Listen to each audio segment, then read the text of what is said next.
But, they're going to fix it. They're going to fix it. You know what that is? It's Build Back Better. So 20 years later, we see these morons parroting this phrase, these puppeticians. I mean, this guy even has lost all his faculties. I don't know what to say about this guy. This is your guy. It's not my... Wow, we had a blast in Salisbury. Gave some talks in the UK a few weeks back. This is the Salisbury one. I've released similar content before, but I think this one is a masterclass if I say so myself. So sit back, relax, and become an absolute expert in geopolitical realities across the world, particularly the West, but all over. So it's a really comprehensive talk. It explains everything around the, quote, nice weather crisis. You have to use certain phrases these days you can understand on platforms.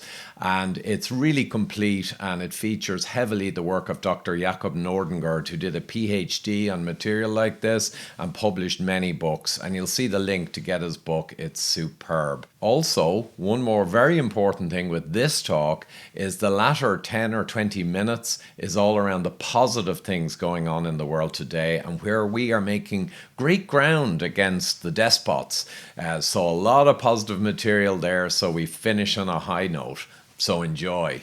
So this talk is a little heavier. It's geopolitics, it's worldwide institutions. I think it's very important, crucially important, but it's a little heavier than the earlier talk. But at the end, we'll go through all the positive signs for the future.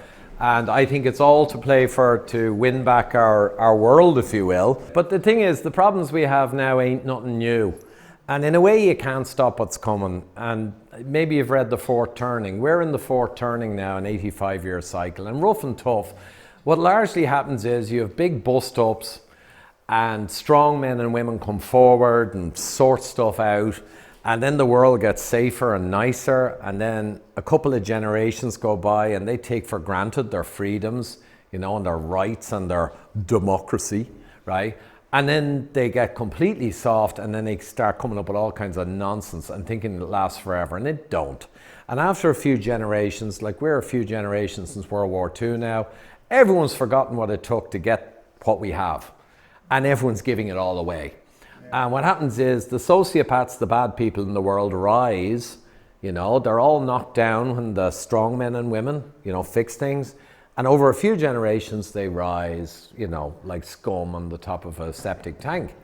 And then you have a lot of problems, and they want it all. A gentleman asked me earlier, kind of around their motivations.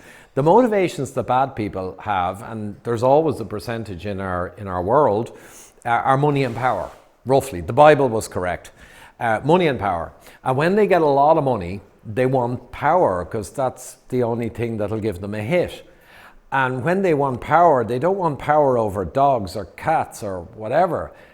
They need power over their own species. They need dominion over their own species. So that's what drives them, and it's as old as humanity. So all these people we'll talk about today are just in that category. They want power, they want influence, and they want to feel that they are lords over their species. And it's kind of as simple as that. So Mussolini gave the proper definition of fascism, very important. He just said fascism should be called corporatism, for it is the alliance of corporate and state power.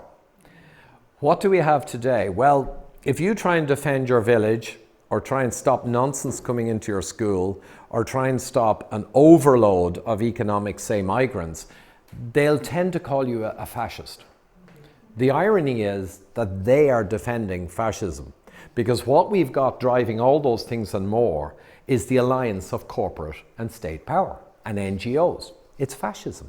So just remember and hold your head high that fascism is what they are doing, and it's the opposite of we are trying to do. And he also said for the fascist, everything is the state and nothing human or spiritual exists, much less has value outside the state. Think corporate and state. In this sense, fascism is totalitarian. Well, thanks, Benito, stating the obvious. It's totalitarianism. That's what it is.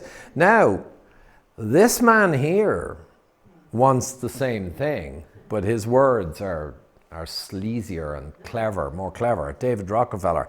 So he's a kind of head of the snake, him and his few brothers. John Dee, his father, was everyone knows John Dee was an absolute sociopath. But John Dee's father in the 1800s was a rapist and a literal snake oil salesman, traveling from state to state. So you can see this bloodline, right? But they talk real fancy nowadays, and they are the richest family in America since the 40s. So, but they wanted power.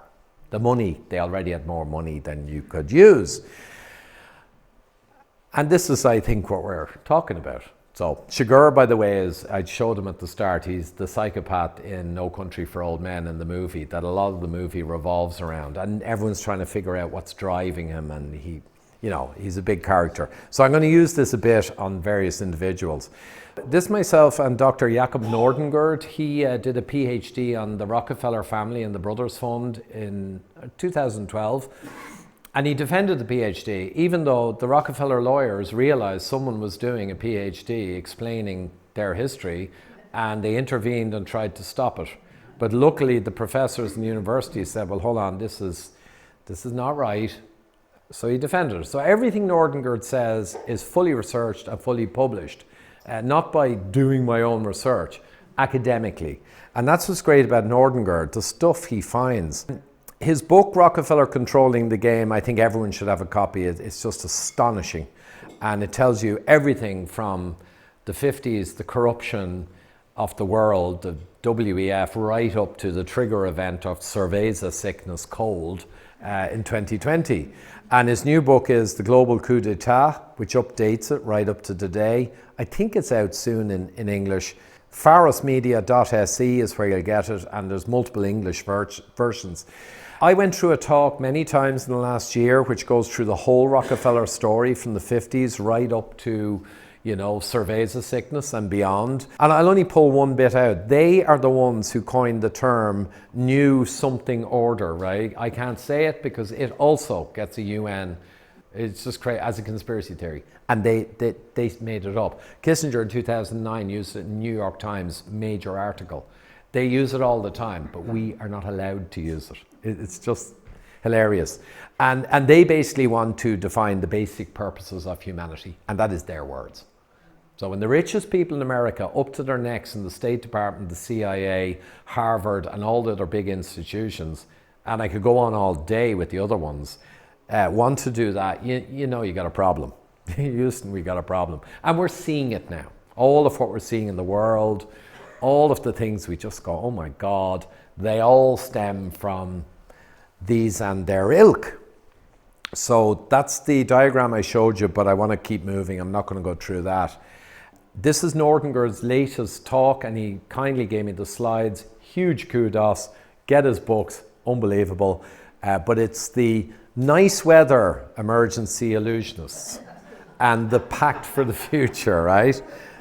The lovely sunny afternoon crisis, okay?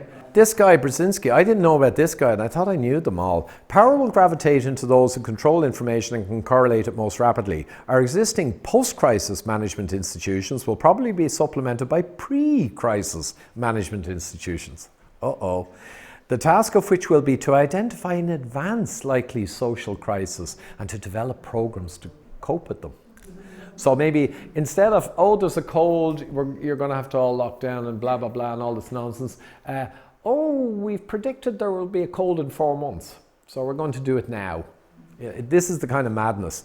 This could encourage tendencies during the next several decades towards a technocratic dictatorship, you don't say, right? Leaving less and less room for political procedures as we know them. Oh no, I'm sure the whole world wouldn't act in lockstep to impose absurd rules and bypass all of the political process and who we voted for. Hardly. So anyway, 1968. 68. But the Rockefellers noticed this guy, and they liked the cut of his jib.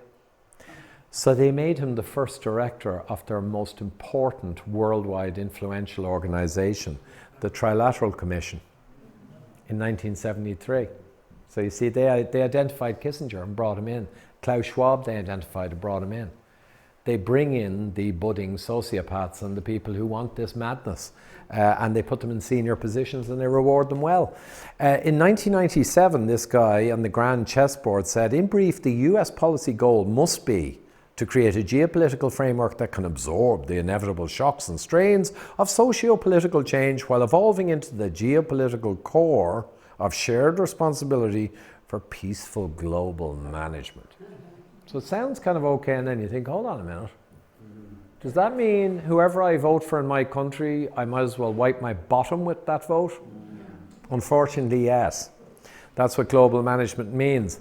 Here he is, David Rockefeller, set up the Trilateral Commission and put that other hoodlum into it. And I think he earned that. But Chase Manhattan Bank was the Rockefeller Bank, and of course they had so much money, literally, they could burn it every day in a bonfire and they'd never get through it. So they wanted power. And there, the Trilateral Commission, kind of amusingly, is kind of like radioactivity. You know, it's another radioactive sign. But anyway, but also we need to see these people as bloated ticks. They are parasites. We can't think of them as elites. They didn't even earn their money. John Dee, their sociopathic father, gave them everything, and also gave them the quest for global government. He fed it into them. They're bloated ticks, they're parasites, and we just have to get them off the body humanity. So, Gro Harlem Brundtland, 1987, our common future. But we know who our is. It's all of us with more money than sense and lust for power. I think she was big shell money. So it's always the oil money. All of them, almost. Always big oil money that leads to nice weather crisis stuff, right? Fear. It's oil money. So they did this huge thing anyway, and your man we talked about in Trilateral Commission had a big part of it, and they realized sustainable development is what we will use to convince people over decades and decades, because they knew it was a long game, to accept a world government. So it's going to sound great. And by God, did people fall for it. So, a bloated tick, no question. 1991, the Trilateral Commission at the same time did its own big piece on sustainable stuff.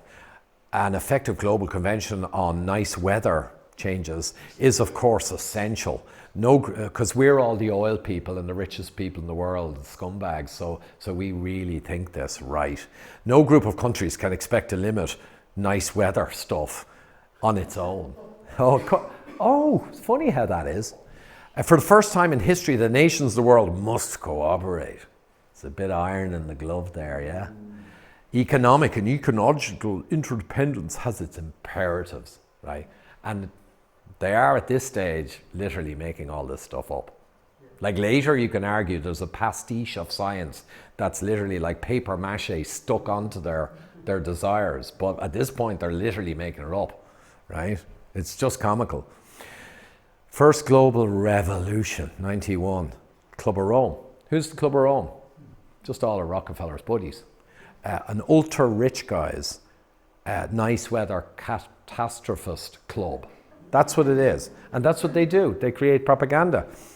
Kicked it off in 91. Richest man of Italy gave the money to set this up. It just happens to be best buddies with David Rockefeller, and he's in Chase Manhattan, the Rockefeller Bank with him. Always the same people, always oil money. In searching for a new enemy to unite us, they said, we actually came up with the idea that nice weather, fear, would fit the bill. Their words. We actually thought, a nice weather terror would fit the bill. Oh, interesting. And then they said, these are their words, the real enemy then is us, humanity itself. And you're correct. They literally pulled every bit of that out of their ass. Right? That's a fact. Into hundreds of languages. Hundreds of languages, went all over the world. Students in universities were all reading it and getting indoctrinated en passant. You need a lot of money and a lot of power to do this. I'm not saying it's easy, but if you do, you can do it. And here we are today, right? And look around you. So, there you are. Massive, seething bunch of parasites. The Club of Rome. Now you know them. This fella, another parasite, he gets in with the big money boys, right? I forget what he was, some kind of enviro whatever. And he's doing all these like documents about futures of the planet. and all the things that could happen, the pole star, we need to design the future of the whole planet, right? Tellus Institute, SEI, Stockholm Environment. Sweden's a seething bed of these maggots, these nice weather maggots, for whatever reason. And then in 2000, the Earth Charter Commission, a global consensus on values and principles for a sustainable future. Okay, this guy's an oil billionaire. Rockefellers took him under their wing, put him into the UN back in the 70s as a security manager. Within a year, he was head of the environment disaster type division of the UN. Big oil billionaire. Later, he had to actually run away because he was accused of embezzlement in the West with his UN roles, and he ran away to China. And the Chinese government looked after him in luxury for the remainder of his days. They got this guy in just because they destroyed the USSR with the collapse, and they strip-mined it for trillions of dollars, America, and raped it essentially back in the 89, 90, 91. And then they brought this guy in just because, so, oh, we're all working together. Total corporate scam. I won't go through the others. This is Stephen, son of Nelson Rockefeller, who was the vice president of the USA with Nixon. So he's taking over next generation, all this stuff. You'll see him again in a minute. Bunch of ticks, right? Great Transition Initiative. Rockefeller, always the same. United Nations, which is their club, they helped set up the United Nations for long-term strategic, and a long-term alternative world government would be the United Nations, would be expanded so big. The United Nations now is up to their neck in everything. They have massive programs getting the whole world, or the Western world, to set common syllabuses for our children. They are smart, I'll hand them that. Earth Charter, right? Oh, look at this world, is all broken. No, it's not. Any brokenness in the world is due to the likes of these guys. So it's not, but oh, they're going to fix it. They're going to fix it. You know what that is? It's build back better. So 20 years later, we see these morons parroting this phrase, these puppeticians. I mean, this guy even has lost all his faculties. I don't know what to say about this guy. This is your guy. It's not my. So, 2006. As part of this transition, we need to look at triggers for a general crisis, which they also said were opportunities to progress, you know, the government thing. Nice weather disruption, you know. Nothing like a few days of nice weather to give you an excuse for a world government, right? Oh, yeah, I'll say pandemics. Financial collapse, we've seen a lot of that, and we've seen all the bondholders and the big corporates get all the money and everyone else gets screwed, so that's useful. End of oil, peak oil, that one didn't work out because it was clearly so silly that they dropped it. And macro terrorism, we got a lot of that in the early 2000s. Everyone going around, they're trying to make everyone think, you know, some Islamist is going to put a bomb under their bed in Dublin. And then after a while, people realized, hold on, this is nonsense. So they kind of dropped that one. But they still use it, though, to create wars because they love wars. Wars give them huge benefits. So that's why America has, I think, 63 conflicts it's been engaged in, many of them actively and openly, and most of them proxy wars through intelligence services, etc., or takeovers. 63 since World War II. You don't need to look far to see where the problem's coming from. You really don't. Global, sustainable, and then they talk about scenarios where the crisis, probably a warm weather crisis would be the one. That's their favorite now. Global governance was effective, setting terms for trade, etc. But after the crisis, a renaissance occurred and the global reform era went far beyond, right? The World Court, the reconstituted World Union, formerly the United Nations, Rockefeller's puppet, and the World Regulatory Authority, descended from Bretton Woods, all date from this period. So this is a scenario, but they said it's a new paradigm. It's going to be lovely. We're going to have a world government. It's going to be lovely. Look at the couple. This is nice. I liked it. Oh, hold on a minute. What if they're 100% lying? Okay, better be careful. So this is from The Guardian. It's a real photo. Inequality in one photograph. But you see, there's a wall down here, and it was about the haves and the have-nots. So what these guys really want is this. Like I said, dominion over the species and living in luxury, knowing that your species is under you. And they have enough, but you decide what they have and how they live, and it's the ultimate power, you know. So that's it. Very grim. They also, though, did a other scenario. They said, oh, if things went wrong or right, there could be a variant where powerful international forces like corporates and NGOs with government are able to impose order in the form of an authoritarian system. Oh, a global apartheid with elites in protected enclaves and an impoverished majority outside in 15-minute cities, baby. And they put this forward as, oh, we don't want this to happen. Oh, this would be terrible. Yeah, okay. So, Alliance for Global Salvation. Look at the words they use, right? And they talk again in scenarios using a revamped United Nations as their platform, a state of planetary emergencies declared. This is 2002.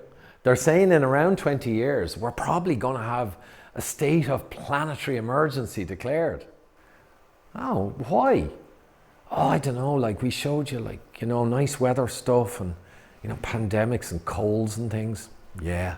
Hope you're enjoying the talk, folks, and remember, the really positive stuff is coming towards the end. I just wanted to step in here, though, and remind you in these challenging times, I think personally it's very important to hedge and get some of your portfolio or pension or whatever, family wealth, into physical metals. And I just show on the screen the gold current price, which is all-time high, and this year it soundly whacked the S&P 500 and certainly whacked the Dow index in terms of rise of value. And I think no one can predict the future, but while the markets and other investments may be in for a heavy drubbing shortly, I think the metals, as they're being bought in increasingly record amounts by the central banks all across the world, they know the story, that they will have a very bright future, if you pardon the pun. So Pure Gold, I've mentioned before, there's a link down below. You get a free consultation with their excellent guys on all things financial with my link. And also, I think 6 or 12 months free storage, though many will not want to use their full worldwide network of safe, secure vaults. They have America and around Europe. Many people will want to take physical ownership, and that's fine. They do secure delivery. So they have the best rates, absolutely reputable. City of London, they have 2 premises there, and it's the best of the best, and it services American customers also. Now back to the talk. So they said it here. They laid it all out. A campaign of overwhelming force, rough justice and draconian police measures sweeps through hotspots of conflict and discontent. Misinformation, perhaps. 2002. 2005, you got this Turkey again, right? He's the main man now. The warming of the warm weather thing is no longer merely or primarily an environmental issue. Oh, well, what is it then, Stephen?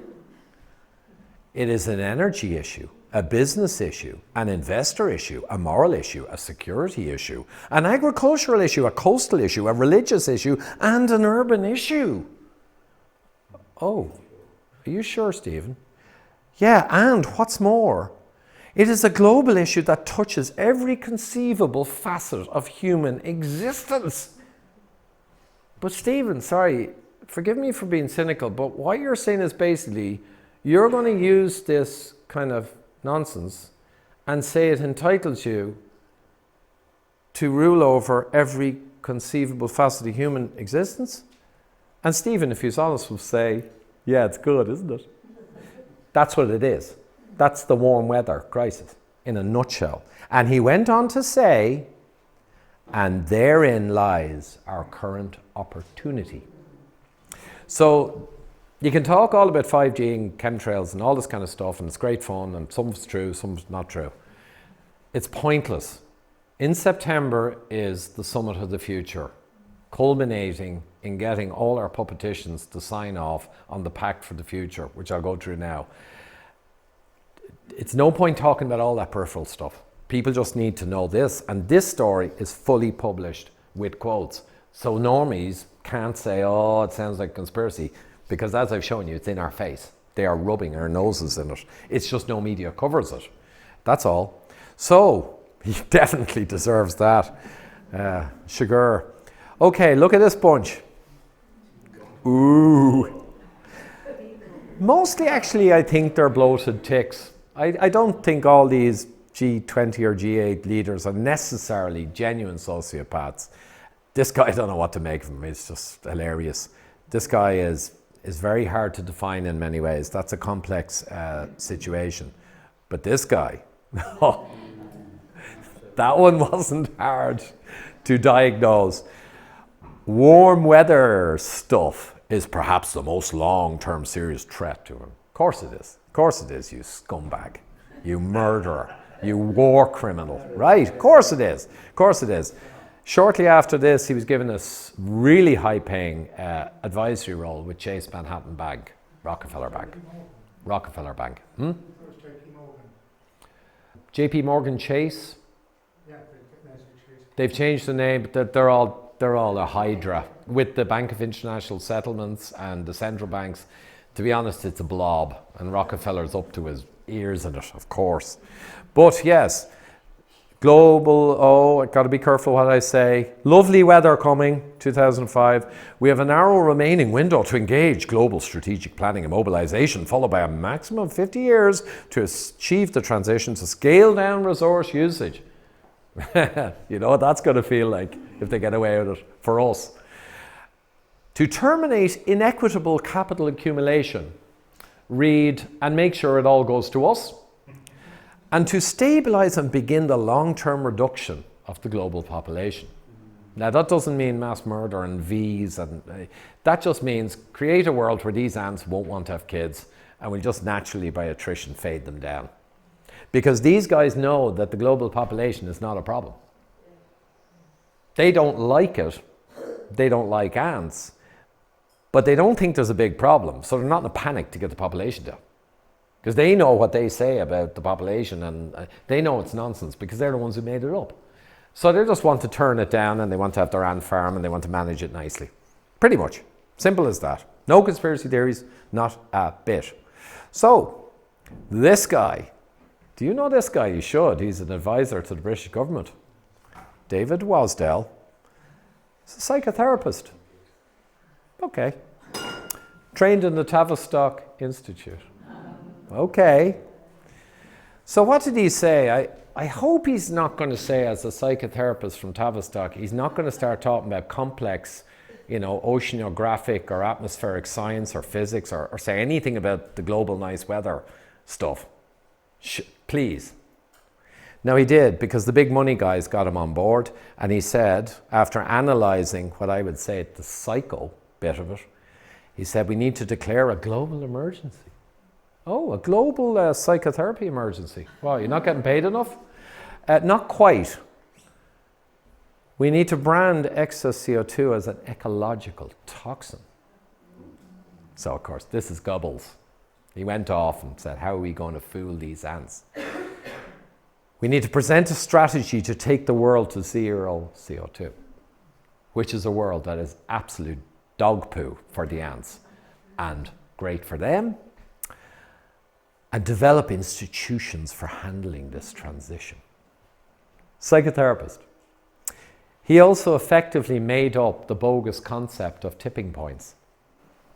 So because the temperature is moving very slowly and nothing bad is happening, even the IPCC acknowledged that, none of the weather events of the past 10 or 20 years that the media say are connected to the nice weather, the IPCC itself clearly states in their last report there is no known connection between weather events, big events, and the thing we talk about.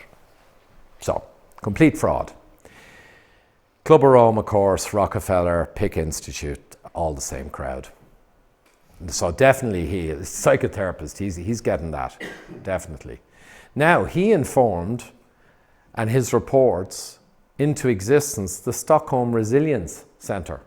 Not the resilience we're talking about. the opposite. And look at this guy.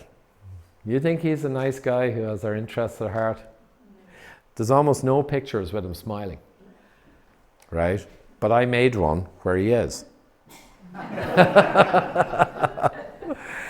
Bayer Institute, massive in the Rockefeller history story, a bunch of other bad actors basically.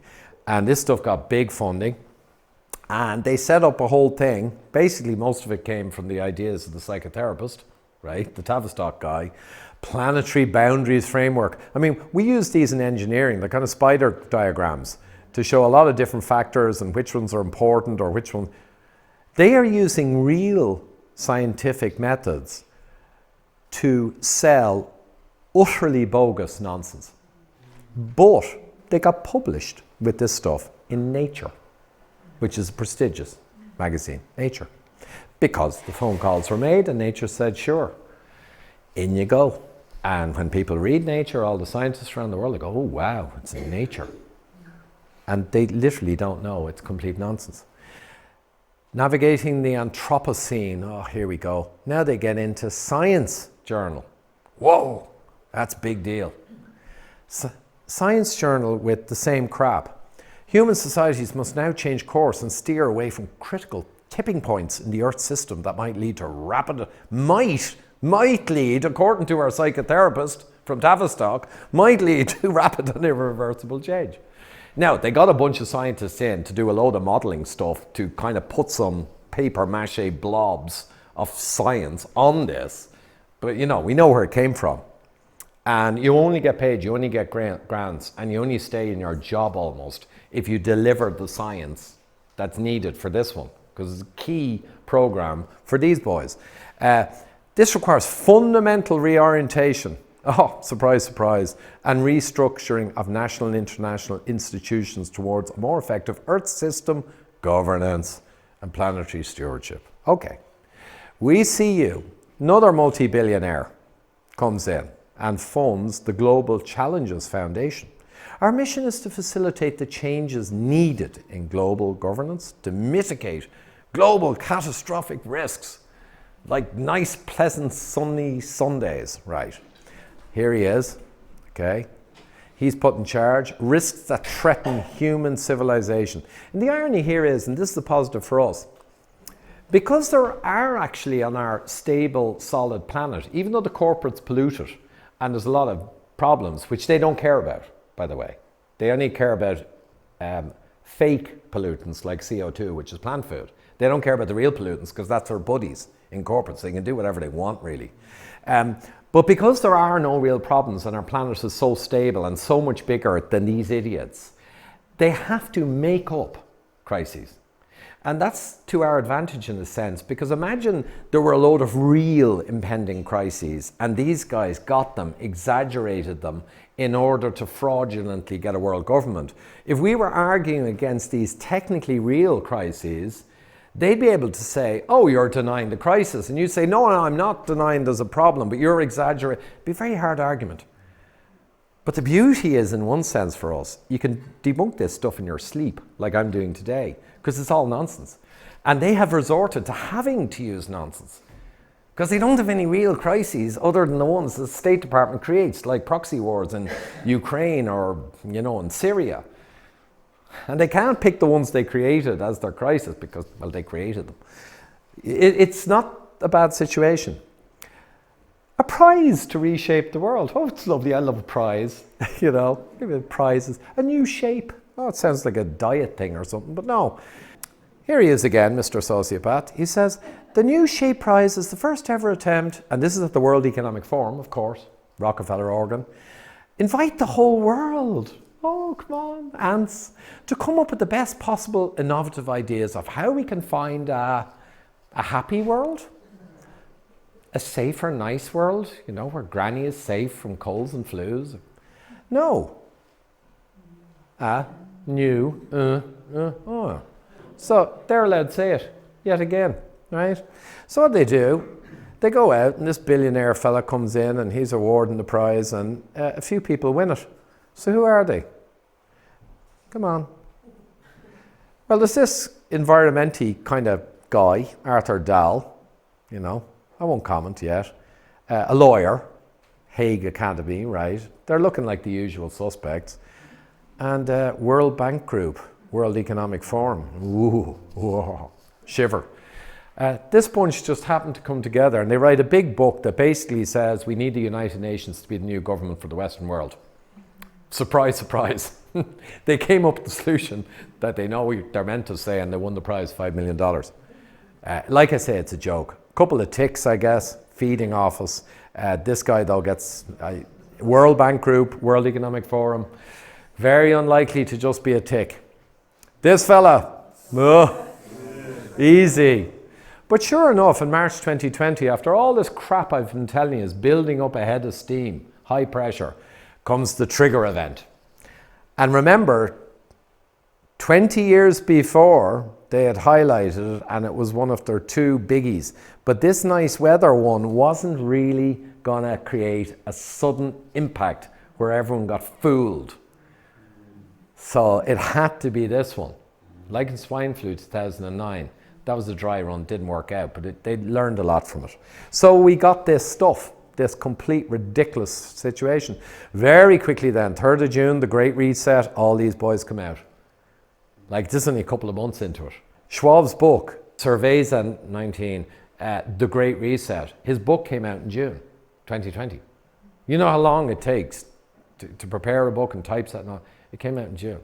It's already printed for, you know. No surprises here. Designing the future we want. Look at them. 2020, UN 75. UN is oh God. Designing a roadmap to the future we want, the UN we need. Well, now we know who you are, what we means, and you will not get it. I mean, no way, or we are hosed. The same ne'er-do-wells funding it, the same people. And they pull in people from all over the world, wine them, dine them, tell them they're great leaders, and basically say, come on in here, this is where the big boys play, and they go, okay. So they always bring in these people randomly from around the world. Is Mary Robinson, was she misguided to be there? Mary Robinson, is she innocent? Or I'll show you in a minute. I put in a funny picture, and I'm not saying I know this.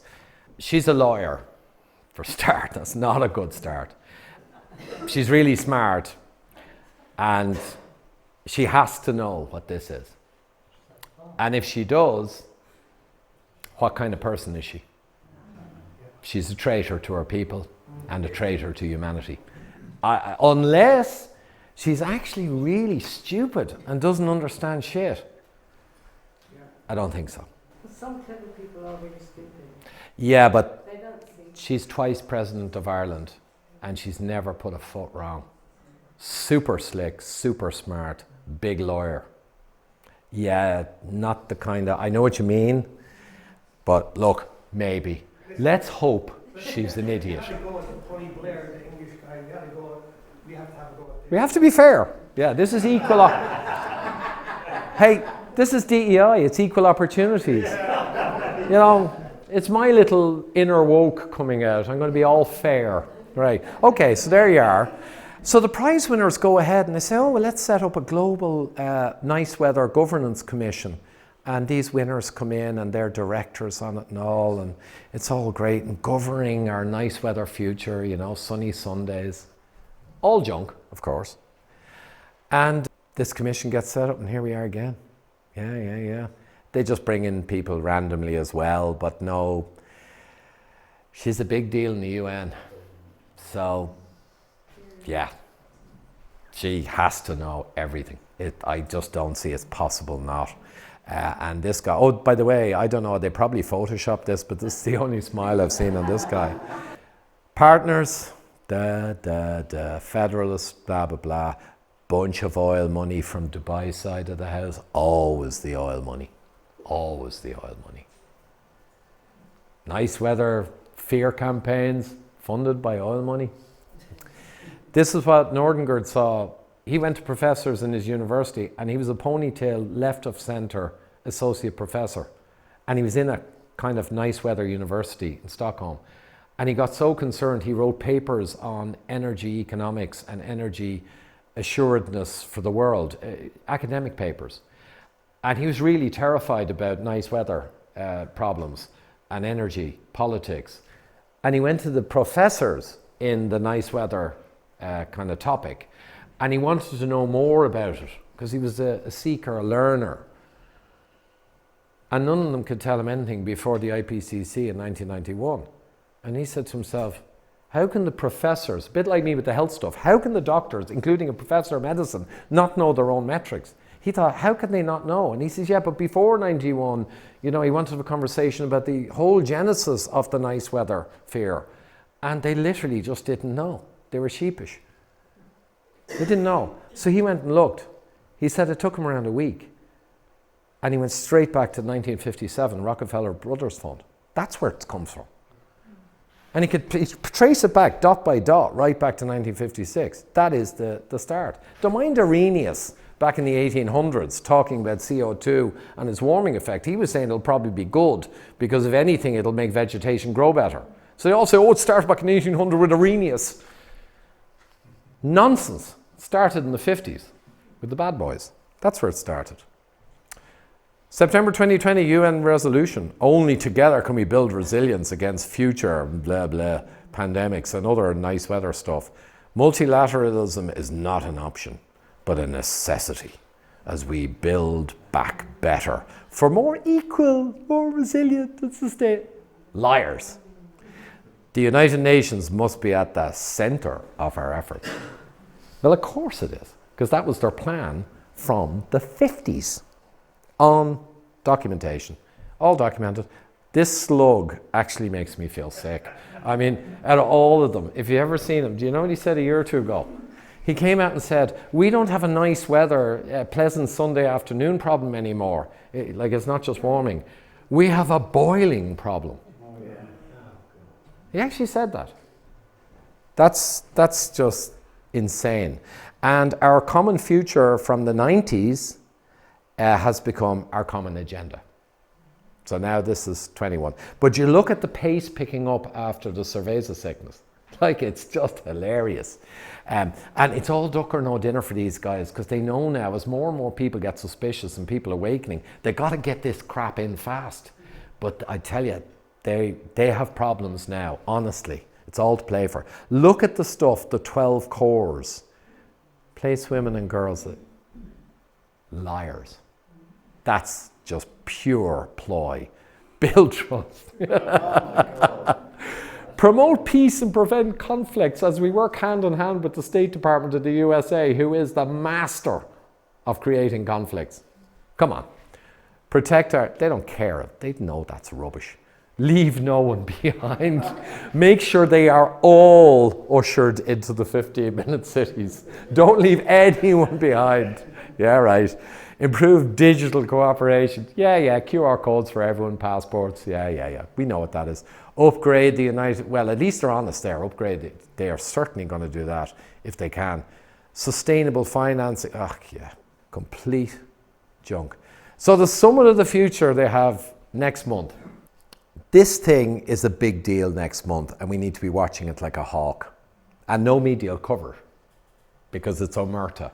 You don't tell the little people about the big boys stuff, as we've seen over years. Pact for the future. And basically they want to pact for the future, and it's to take into account future generations of children not yet born, and to make sure their voice is brought into our pact for the future. So let's see what they mean by that, right? The result will be a world and an international system better prepared to manage challenges in the future for the sake of all humanity and for future generations, when we mean our future generations and our progeny. Because they have nothing but contempt for the masses. Because these are up in the ivory towers, tax-free. Even some in the UN in a medium job, you know, from Ireland. They get tax-free, all their kids are sent to the best schools. They get vehicles, cars, the package is worth a fortune, right? That keeps them all happy, all the ticks. So, fair enough. It's all published, by the way. The goal of the pact should be a global transition by states and non-state actors. So that's all Rockefeller and NGOs and all the anti-racism NGOs and all the migration NGOs, and they're all together and they're all getting lathered with money. That's the way it is. Addressing both supply and demand in a way that achieves balance with the planet. Sorry, what's an economy where you centrally manage supply and demand? That's communism. That's a centrally managed economy. It's not free market, it's not libertarianism, it's not free market capital, it's not capitalism. That's centrally managed economies, it's communism. Okay, thank you. The future generations have spoken from the future and told us, we want you to set up communism so when we're born we can live in a communist world government. Somehow I don't think they represented the future kids. It's technocracy. Rockefeller has funded the Technocracy Inc. group back in the 30s and 40s, 1933. And they wanted to make a technocracy where everything was managed centrally, which of course is just a variant of communism. So, carbon neutral future. We got to race to zero. Hey, you little ants. We want to make this exciting for you. So we want to race to your demise. We want to race to your collapse of quality of life. We want you to race there. It's funny, isn't it? We got to laugh. We got to laugh. Safeguarding the future. Declaration for future generations as yet unborn. State a firm commitment securing the interest of future generations in all decision making by identifying, managing and monitoring global existential risks. Oh, so they're using the future kids as an excuse to get a new system. Wonder what it is. Well, they said it. We need foresight and data for future generations.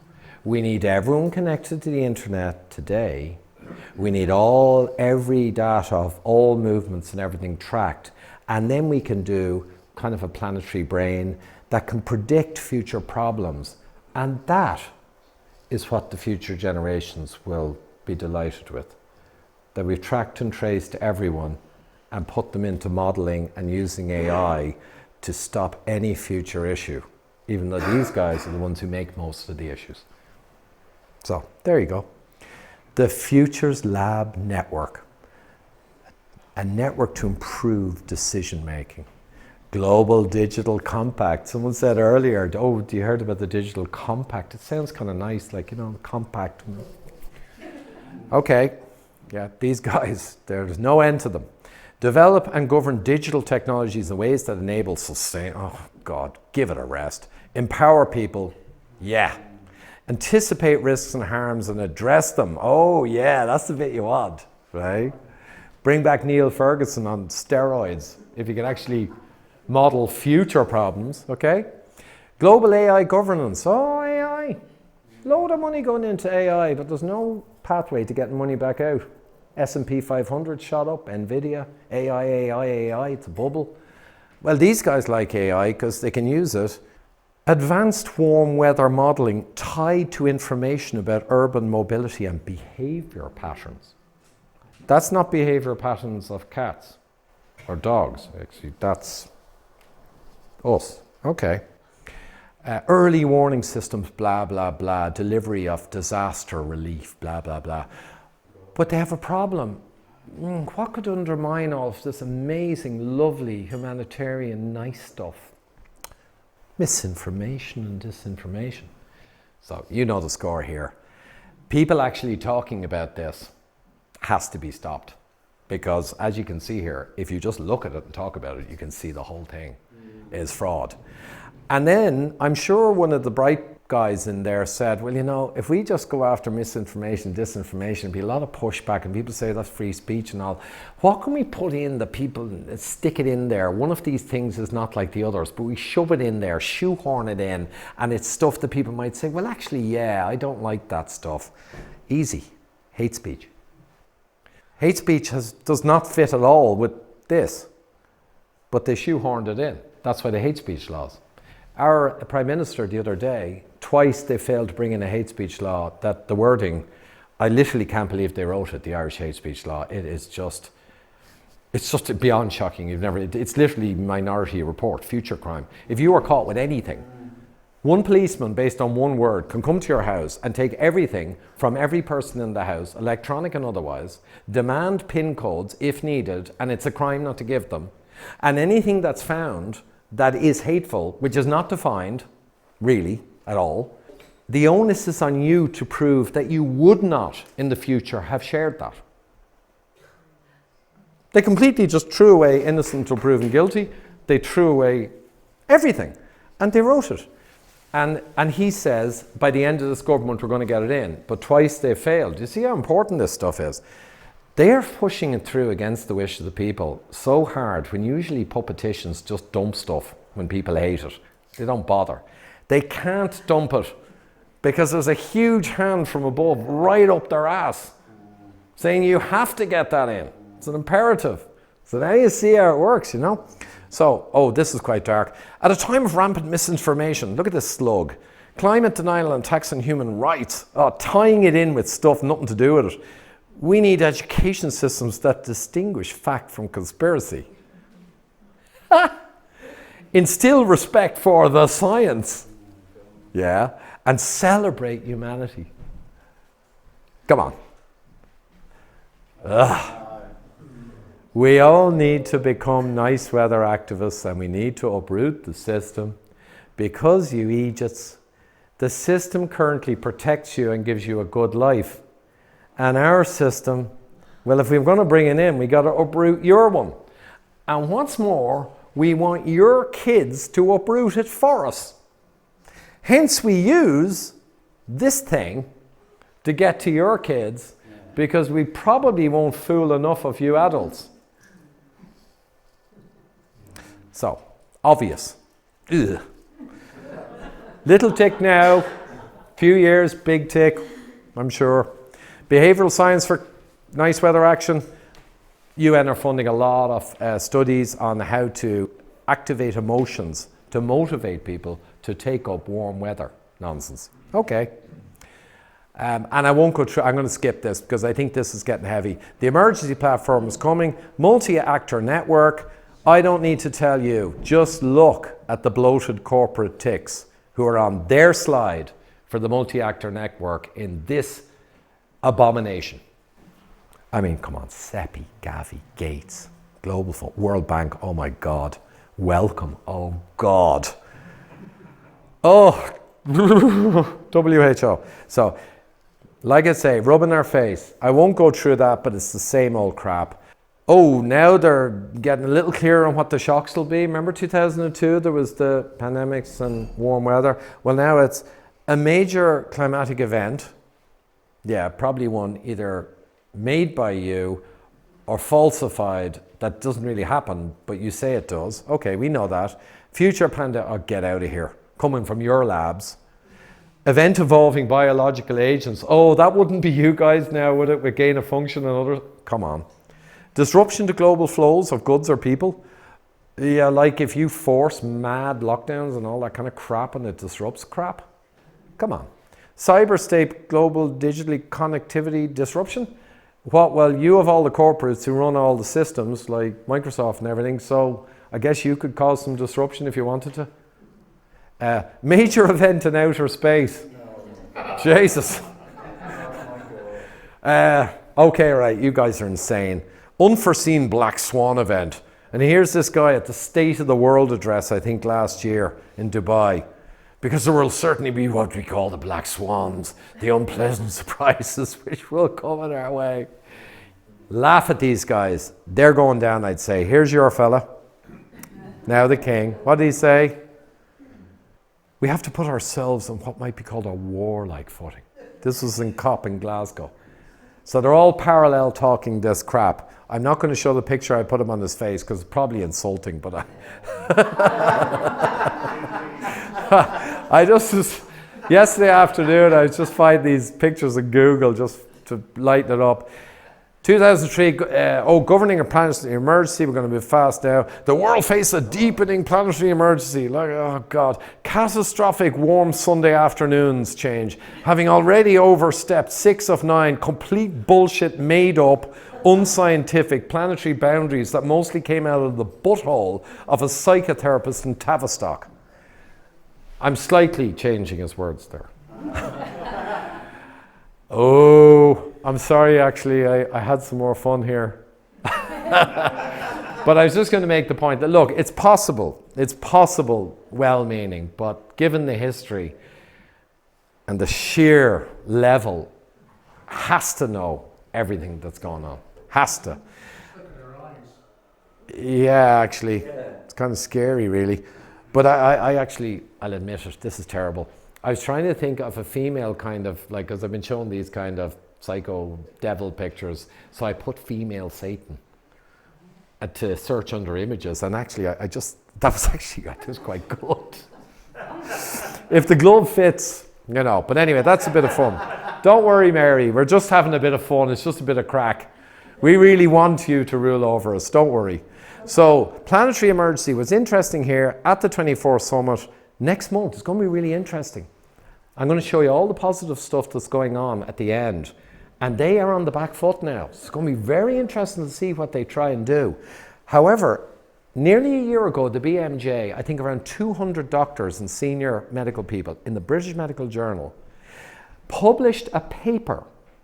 And the paper simply was, we demand that the UN declare a global emergency of health and warm weather. They mixed health and warm weather next year. So as of last year, they got all their minions to start drumming up the propaganda and getting it out there amongst the academia and intelligentsia, preparing them, their little silly little minds. I have nothing against academics. I prefer private industry, kind of hardcore corporate people, because they're real. But anyway, nothing against them. So this is it. So next month it happens, emergency plan, and blah, blah, blah, more madness, planetary boundaries, Global Commons Alliance, Rockefeller, Club of Rome, World Economic Forum, kind of vaccine, the usual lot, all funding the Global Commons Alliance. And here's what this whole big thing is of the Commons Alliance. The Earth Commission determines the science. The Science Based Target Network sets the targets. The Earth HQ, shit, what's that? Don't like it. Communicates the science. Right? The Systems Change Lab monitors and accelerates the changes deemed necessary, whether you like them or not. The Accountability Accelerator. Oh, they use a bit of alliteration. That's nice. Holds companies, cities, and countries accountable to a bunch of scumbags. You couldn't make it up. Couldn't make it up. He's got a frickin' beach ball of the world, right? This is the guy, the Earth Commission. Look at the money that's behind it. And this is not a Photoshop. Dr. Nordengard said this is from his TED Talk. It's not, we didn't Photoshop this.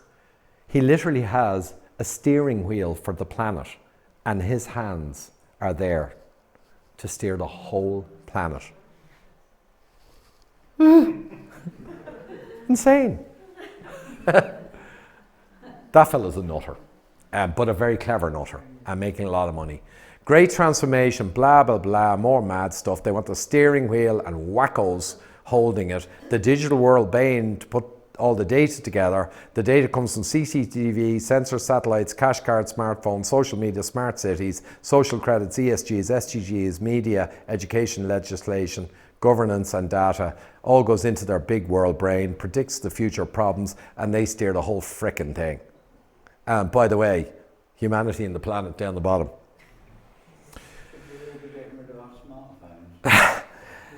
Yes, but I wouldn't bother. A very smart corporate guy said to me, should you not be pushing an initiative, everyone gets rid of smartphones? I said, look, to be honest, I agree, but I'm just not going to, because I just don't think, I don't mean to be negative, I'm a very positive guy. I just don't think it'll happen in numbers that'll make a difference. I think we'll just try and focus on awareness. And he kind of said, you're probably right. Probably right. Now, we finish now. We finished on a good note. Arthur Dahl, the prize winner nut bar, may be the best solution to warm Sunday afternoons would be a nuclear winter for a few years to cool down the planet very quickly. And remember, this is the prize winner of 5 million who is putting the climate, it's not some nut bar. He is one of their top emissaries. And in the longer term, it would be in our best interest than any other solution tried at the moment. And he said that. That's what I mean. They have basically they've lost their mind, but they've basically, what's the word, not criminalized, but all of this stuff is on the record in huge institutions. So if you share it with someone, they can't even think it's a conspiracy theory because it's in your face. That's why this is powerful propaganda for us, because it's real, it's true, and it tells you what's happening without bringing in chemtrails or whatever. Sorry, I feel strongly about that one. But I want you to see Dr. Jakob Nordengard and hear his voice. This is a version, huge kudos to him. He gave me a slide pack last week so I could use it and not have to recreate it. But this is him at the Clintel Science Foundation, where they try and fight back against the warm weather madness. And he gave this talk beautifully. I love his accent. His English is great. Dr. Jakob Nordengard, and I'll share details after. He's the guy who did the PhD in 2012 in Rockefeller, and this is all of his research, meticulously referenced. Everything I've told you, he is a stickler. You'll never catch him talking about potential conspiracy theories. He's ruthless.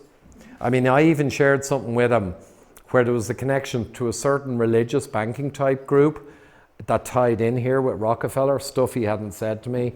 And he basically said, we don't go there, because we stick to what we know with certainty, and that's how we win.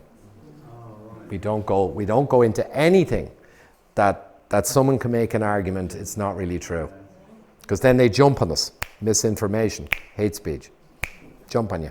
But here he is at the end commenting on that nut bar and what he said about maybe a nuclear war would be a good thing. So I give the last word to him.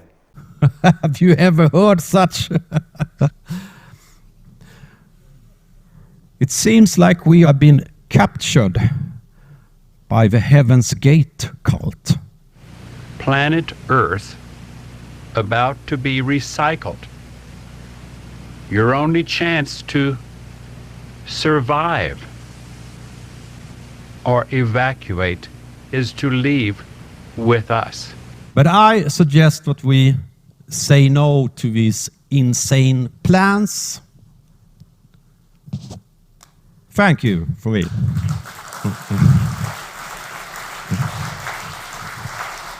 So, there is some of the links there, but I think farasmedia.se is the easiest one, and you won't find it because Google are putting them right down the search engine for obvious reasons, because he's sharing, yeah. But farasmedia.se, and that's where his books are. So that's pretty heavy, but the thing is, as you can see, I have contempt for these people. He believes we will certainly win. I'm a very smart guy. I believe we're on the razor's edge. I'm a corporate guy, and I think it's all to play for, and I see a lot of positivity, but it ain't going to be easy, and we need to awaken. Welfare of humanity is always the alibi of tyrants. Hopefully you've seen that through every single iota of that presentation.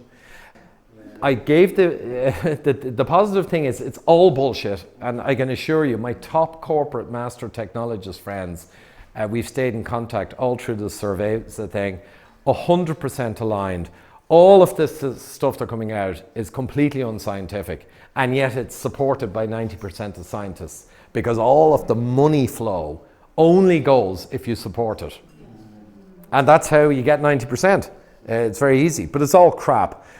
This is a joke, but it's actually close to the truth. The TV told me that I've eat bugs and enslaved myself on behalf of the ruling 1%, that the weather will get gooder.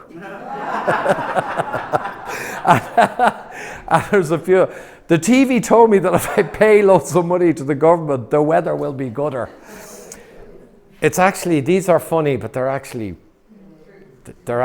so true. It's scary. They use wars. We won't get into that. Great Reset. They have a narrative. We need a counter narrative. The huge amount of positive stuff that the WEF and the UN and their corruption, A year or two ago, no one knew anything about it. Now we have one of the top ministers or politicians in Canada has come out and said we will not have anyone involved with the World Economic Forum in our party. There will be no mandatory digital ID and no central bank digital currency. No one would have even been allowed to mention these things a few months before, and this is last year, right? Japan did a huge demonstration against the World Health Organization pandemic treaty. Japanese don't even do that. How do they even know, right? These are really positive things. The march to Geneva last June, I was actually in Orlando, a rebel capital, so I couldn't go, but an amazing day and got a lot of publicity at the time. And they were basically saying, we see you. So they marched to Geneva, stood in front of the buildings. We see you. We see you. Heart Group, amazing work. Health Freedom Defence Fund. Australians for Science and Freedom over that side of the world. Rational Ground, Pandata, Brownstone. I'm going in a couple of weeks to Connecticut to their conference. All of these organisations have sprung out. And if we're an individual, we can't do much. We can use their excellent material they produce, share it, fully referenced. All these guys are good. They don't do conspiracy theories. Support them if we can. The world is awakening. The only question is, will it awaken enough to head them off at the pass? You know, it could easily, or it might not, but that's up to everyone. I was giving a talk in Rebel Capitalist, material like this actually, and I was mobbed in the hall afterwards because it was new to them. They didn't even know me, but the Rebel Capitalist brought me in because I met with them in Dubai for another conference, and it was a great experience. But the night before my talk, I was just looking around for the latest, and Florida, where I was, Lee County Republican Assembly passed resolution calling UN, WHO and WF terrorist organizations. Like, now, it obviously didn't really go the whole way and people stepped in to shut it down. But the very fact that they're calling out the precise people who are guilty. Like a year before, forget about it, they wouldn't know. They wouldn't even know who you were talking about. Pretty much for the UN, they wouldn't know much about, and WF, they wouldn't know. So the key thing is create and propagate counter-narratives, leveraging and supporting the people who do the good data, the freedom groups, convert cleverly. My feeling is, again, don't use anything that's not bulletproof referenced, because it just turns normies off and we lose the conversion. Buy local, locally produced as much as possible. Meet in real world. That's what Lebry, this was about. Get away. Use cash as often as you can. Massive. Contingencies and hedging are one thing, but I think we need to stand and fight, so I don't know about this runaway idea. Network like hell. You know, that's huge, and maybe get political. If you can force your way into some of the political structures, I know they're all crazy, drive you mad, but if we leave all the maggots, the fleas, and the ticks owning all that space, it's hard. They publish, they get laws changed. I won't show that clip of Shigur. But the other positives, even my own Twitter, 2.5 million of Nick Hudson giving a 1.5 minute rant on how you tell if something is a scam. And it's simply, if it's global, if it comes from high up institutions, if we all have to trust them, and a couple other key things, you know with certainty it is a scam. And, I'll tell you, yeah? if there's a global threat is being warned about, and a global solution is being offered by those same people, and it requires a restriction Yes. of freedoms, then it's bullshit. Exactly. Thank you. I remember it now. Hudson's razor. Hudson's razor. And I think we added an extra little tweak just to catch a few places. It's not 100% true, but it's brilliant. 2.5 million views just from my tweet. Loads of other people shared it. 1.4 million of this utter reptile Hotez. Just a video showing how fraudulent the V was. I mean, he's just taken from 2020 up to 23 and show what he said. And even a normie looks and says, oh my God. So that was the thing we were all told was saving Granny. Yeah, you were fooled. Millions of views, loads more of them. This woman in WF openly says, well, we in an economic forum had a goal of getting 100% people V'd, and we failed. So we have to accept that. She's saying it. And then she says, maybe we need to be more creative. I mean, people don't understand the nice weather crisis. A lot of people don't really get it. But what about water? You know, kids in a baseball game at halftime, everyone understands how important water is. So if there was a problem with water, she said it all, you know, and that got 1 million views. So the more this goes out, this one is heading to 1 million too now, I think. This whole situation we won't get into, but that's going to make things very interesting in this battle. This one, Japanese citizens, this the other day, 28th of August, an hour-long comprehensive report on the harms of the V, right? 2,000 viewers came in just during the programme, revealing the extent of harms was greater than previously believed. But, you know, like I won't show this, but it's Lawrence, and it shows how to deal with police. They came up and threatened them. They threatened a guy with arrest, and they all came out and put their hands out. And they said, I'm from the Bad Law Project, arrest me. And it was about a flag or something hateful that Lawrence put on Facebook. But the cops actually looked around, stood up, and they all began to walk out the yard, and the guys all followed them, videos. You're live on Facebook, arrest us, arrest us. That's the way to deal with it, because there's a lot of paper tiger, and a lot of the cops actually are not comfortable with the madness they're being told to do. I'm not going to show that. Ireland, this is one of the best. Healthcare workers, doctors, nurses in Ireland, the most indoctrinated pharma people on the planet. They were masked up to the hilt and they loved passports. Now a survey has nearly 50% of them saying they have significant concerns about harms. Like if the population came back at nearly 50%, we'd be cheering. That's huge. But that cohort, that was in the Mirror 2 days ago, right? Your own lot have just come out and said we won't even be offering the COVID. You know, they know as well. They know the word is out. It's a scam.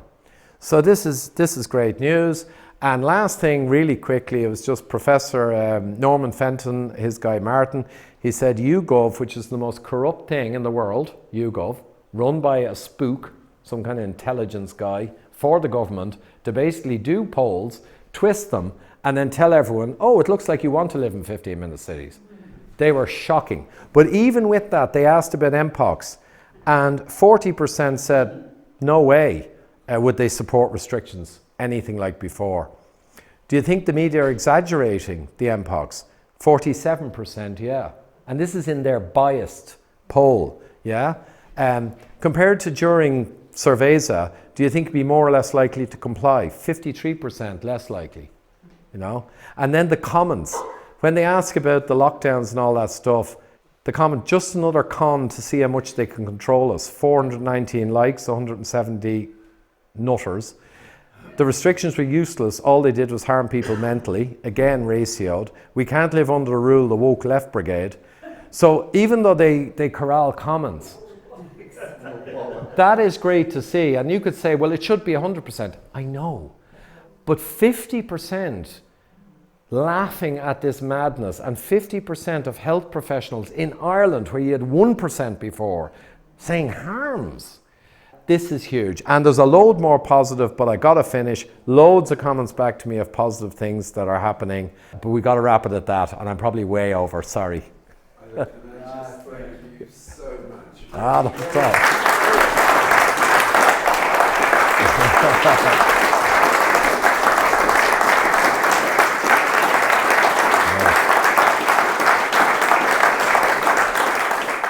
Well, there you go, folks. Absolute blast in Salisbury, and I may be back there on the 20th or 21st of October. We're talking about doing another show. I might screen a new movie there, and then we do Q&A. So watch this space. And again, just showing on the screen, I have the link down below, but as I mentioned in the middle of the video, you know, consider your overall kind of family's position, your position in terms of security and safety for whatever wealth you have, big or small, and pension, etc., and savings.